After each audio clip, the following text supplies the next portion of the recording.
Hey folks, Malforian here, and welcome back to the channel. Today we're covering Devlog 2, A Matter of Perspective for Star Trek Infinite, and today they're going to be covering when the game is set, where it is set, and some of the features that are going to differentiate this from Stellaris, which is a big talking point in the community at the moment, and they're going to explain one or two new systems already that are a little bit different. So we're just going to get straight into it. As always, leave your comments down below if you want to discuss any of the parts we go through today, and hit that like button. Subscribe to the channel if you're new here. I cover dev diaries for a couple of Paradox games, and I play other historical titles on the channel. Yes, Star Trek Infinite isn't a historical title, but we just roll with it sometimes. So the first thing they're going to go over is the statement. This is basically like the guiding star, or however you want to word it, for how they're kind of designing the game and how they want it to feel like a Star Trek game, but also a kind of like a 4X space game at the same time. So basically saying that in a lot of Paradox games, well, basically all of them, you kind of feel like, for the most part, that you're kind of in control of your own destiny. You can make choices, and it does change how the game plays. That's one of the things that always brings me back to Paradox games, the fact that they do play out differently. Pretty much every time, you can pick the same nation in a game,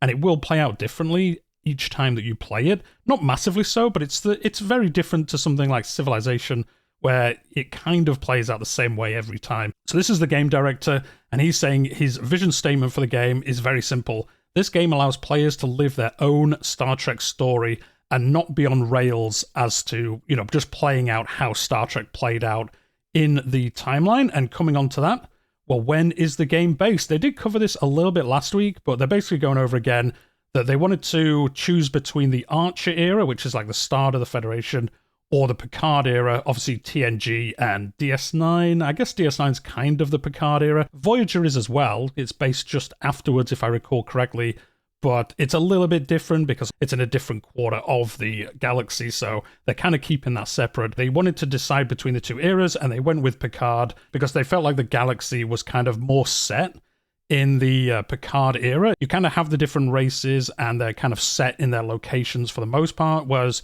during the Arch era, there's a lot of fluctuation because it is the kind of the birth of the Federation. One thing I would like to see, though, from this is obviously they do pick the Picard era. We were talking about this in the comments in last week's video. It'd be cool if they did an expansion which was like a new time start, kind of like if you play Crusader Kings and you have the different bookmark dates that you can play from. It'd be cool if the game is successful that they do bring in these earlier time frames and you play like the birth of the Federation, the Picard era. Maybe there's a timestamp for the end of DS9 or something like that, just so you can play out a little bit differently each time. Anyway, yeah, they are focusing on the Next Generation era.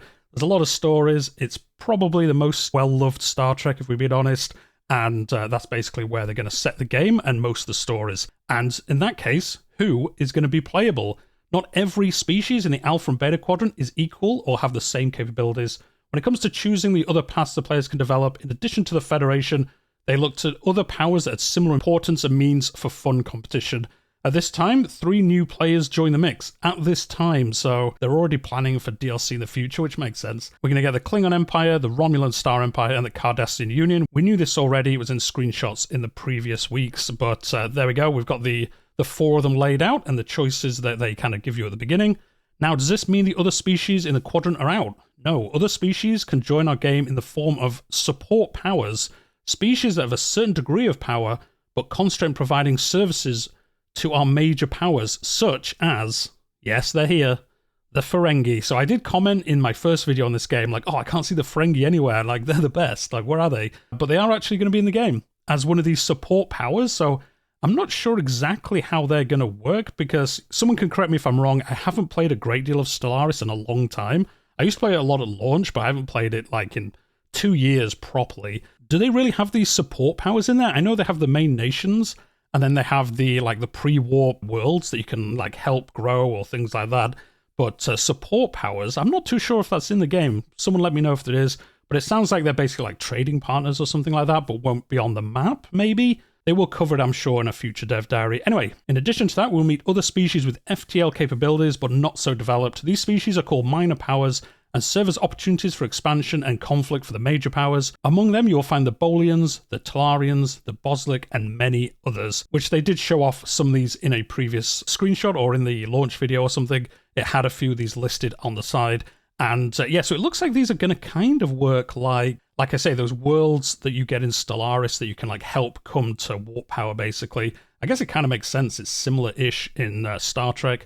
Do you have that kind of prime directive and you can't interfere with them, maybe? If you're the Federation, if you're the Romulans, you're a little bit less scrupulous. You're going to be doing something dodgy to maybe help them come up or something like that. But it does sound like these species are called minor powers and serves opportunities for expansion. So it does sound like maybe you can fight over these worlds, which they will get onto later, about how war is going to kind of work in the game. It's not just going to be a map painter in the kind of purist sense. We will get onto that in a second. Minor species coming, the Ferengi are going to be in there, all good stuff. And where is the game based? Well, the Star Trek Milky Way is a vast space, mostly unexplored, but with rich lore. If we wanted to do it justice, we have to focus on a smaller part, which they did mention last week. They're going to concentrate on the Alpha and Beta Quadrant, which, to be honest, nearly all of TNG is based in. There is some episodes outside of it, but for the most part, it is set there. Wait a minute, they even say, exploration is iconic. It is the point of Starfleet.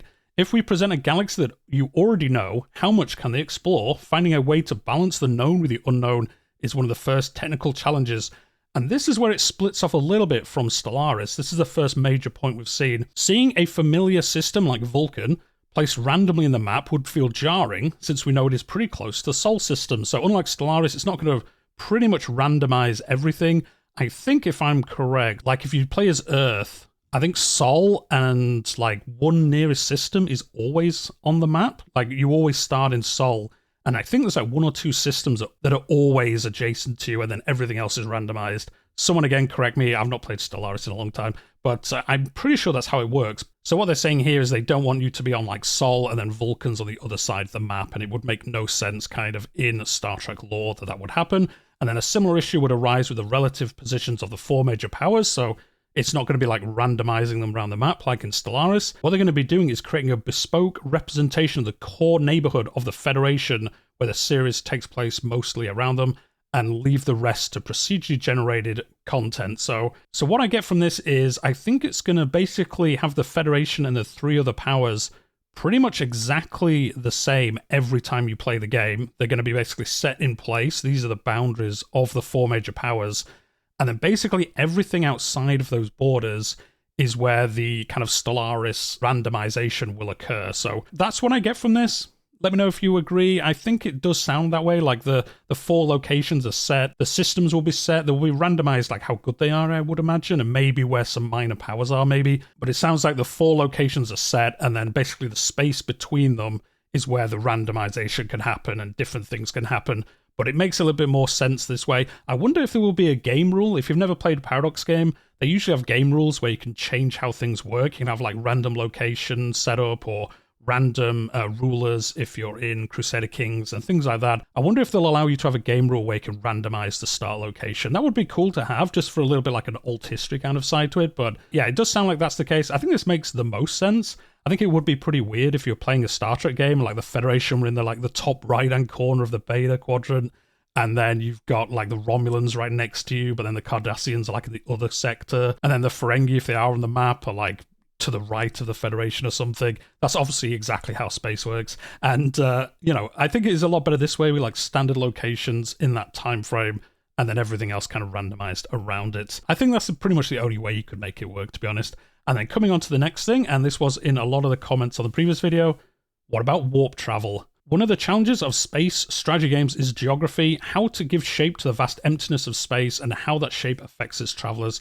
A very common and effective approach used by many modern games, including the one this is based on, is the starline graph we all know from Stellaris. That's the game I was hinting at unsubtly just then. While this system can be controversial at times, it was very controversial when they changed to this, so it doesn't actually mention it here, but if you did play Stellaris at the beginning, like myself, warp travel, I think, was the default for nearly everyone, so you could just like warp around and do whatever you wanted, and then I think they realized it made kind of wars and things like that a little bit too complicated, especially for the AI to figure out. You could basically just cheese against the AI because they'd never figure out where you were going to jump into their realm from. And then they changed it, so you basically had these like travel lanes, like hyperspace lanes from Star Wars, and you had to travel along those for the most part. So yeah, this is actually kind of going back to early Stellaris, and everyone is basically having warp travel where you can travel wherever you want within theory. They are going to cover that in a second.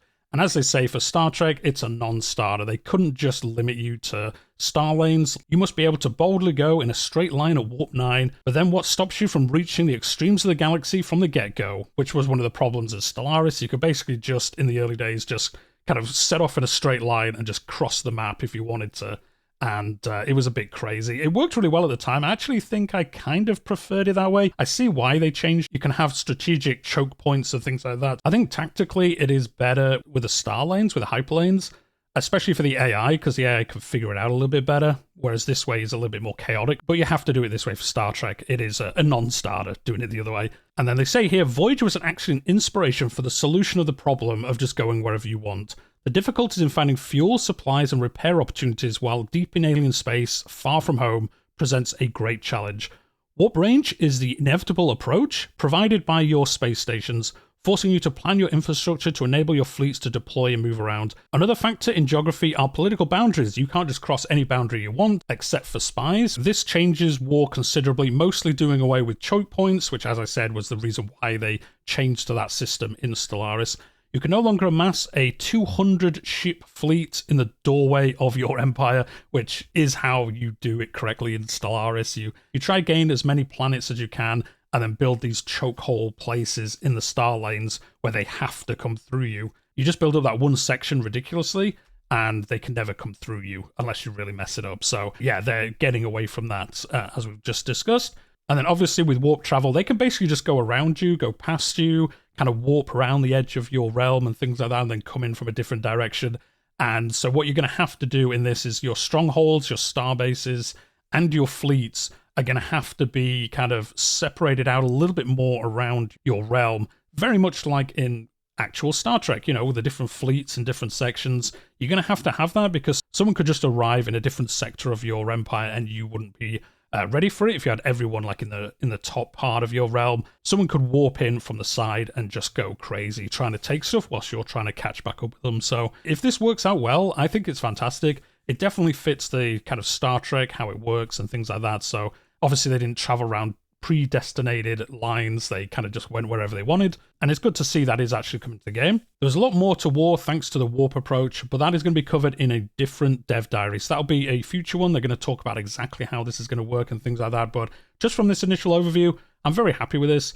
Having actual warp in it is great. And then balance of power. Another thing that comes with the territory of the Picard era is the political stage of the Alpha and Beta quadrants. Unlike many strategy games, in the Star Trek universe, constant all-out war is something that even sworn enemies strive to avoid. There are reasons to seek peace, to quell the tensions between powers, and in part, this tension is kept by the constant balance of no single major power ever gaining a definitive advantage over the others.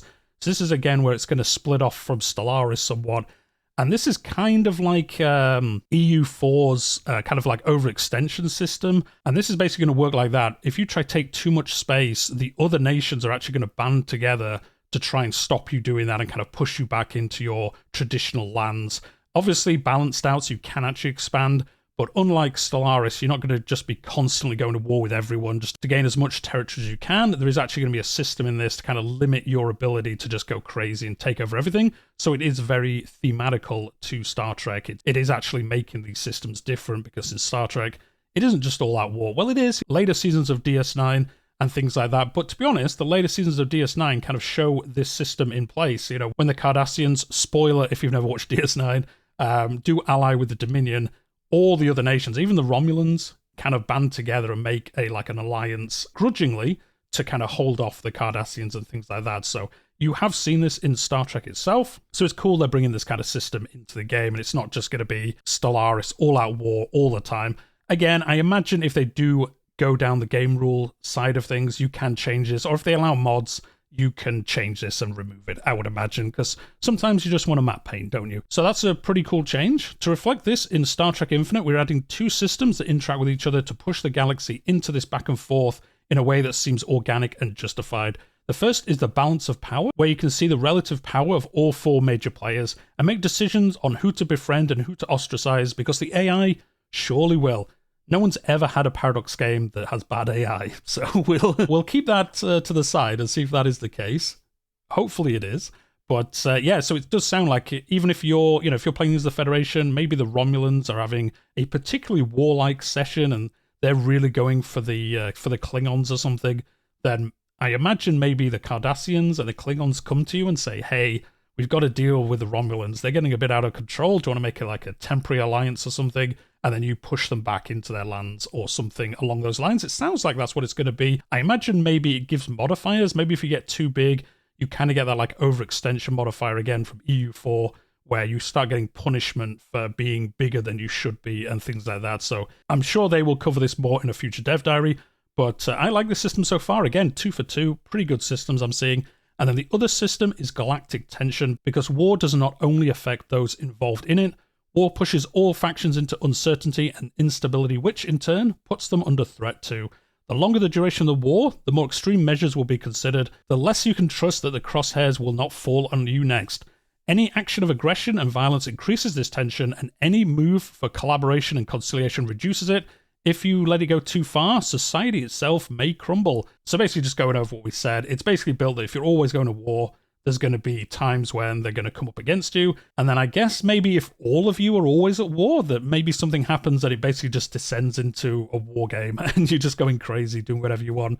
But you can try kind of bring the galaxy back into peace by doing collaboration and conciliation. So maybe if you defeat, say, the Romulans in that previous example, maybe you can be kind of nice to them and just say, look, just give back the space you took and we'll call it even. Or you can try like punish them, and maybe that kind of pushes more aggression and violence again in the future. As with the previous one, I'm sure they'll cover more of this in a future dev diary. And the next part here, this actually threw me off a little bit when I came to make this video, but there's a section now coming up about principles, which is another new mechanic coming to the game, different from Stellaris. If you read this dev diary on Steam, this section was actually totally missing, and it kind of threw me off when I came to record it. So I've actually had to come back and record this section now.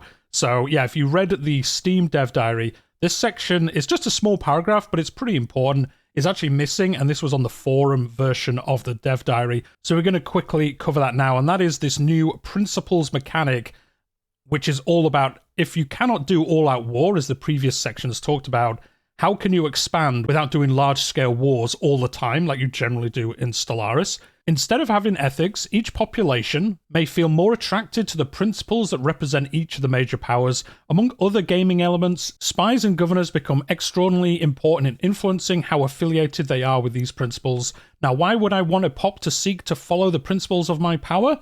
A population that follows a different principle than the power they belong to has a chance to defect to his new affiliation. So I think this is basically saying you can, basically using spies, I guess go into, if you're the Federation, you can go into like Klingon planets and try like converting them or something and try make them go in and say, hey, the Federation is like this. Are you like this? Are you peaceful exploration if that's the road you take the Federation down? Now, from how this is worded, it does talk about populations like singularly, like does that population just move to your realm? Or does it mean that if you get enough of these people on a planet to like defect or kind of rebel against the Klingons, and then the whole planet would come to you maybe, like through, I'm not going to say like peaceful methods, I'm sure like they'd have to not be peaceful in the way they did it, but you're not going to war with the Klingons. You could perhaps basically influence one of their planets to look and think, well, we've actually got more in common with the Federation. I'm not exactly sure how that would work. So we want to defect basically to the Federation, and we secede from the Klingon Empire and come and join the Federation. I think that might be how it works. Like I say, it's very vague here. I'm sure they'll go into it more in a future dev diary. That does kind of sound how it's going to work, because if it was just singular populations, which you can get in Stellaris, obviously all the races, all the species in the galaxy are different populations, and then they could come join your empire, and you can have like a mix of everyone. Or if you're xenophobic, you can be like, nah, it's just us. It's just us. No other species. Thank you very much. It's just going to be us. I'm not sure exactly how this is going to work, but I imagine that must be it. Let me know what you think in the comments. It does sound like it is a way to get entire planets, because otherwise I'm not sure why it would mention how can you expand without going to war. But then the actual principles section doesn't really talk about planets. It talks more about just population, as in the singular population. But I imagine that must be what it means, that you can kind of get planets to come over to your side. But with that being said, that brings us to the end of the second dev diary. I think a really good dev diary. I'm actually super happy with this one.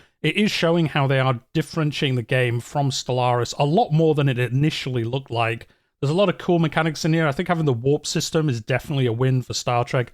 As they said, you couldn't really do it the Stellaris way. It just wouldn't make sense. People would really not like that, and having the warp system is far better. And then these other features do fit a Star Trek lore, a Star Trek universe way better, and it's really cool to see them think like, okay, look, in Star Trek, everyone isn't just constantly at war. There is a balance of power, and we need to put that in the game in some way. They could easily have just left the war system like Stellaris, and I think it would have lost a lot of pure Star Trek fans, but it would have been easy for them to do that.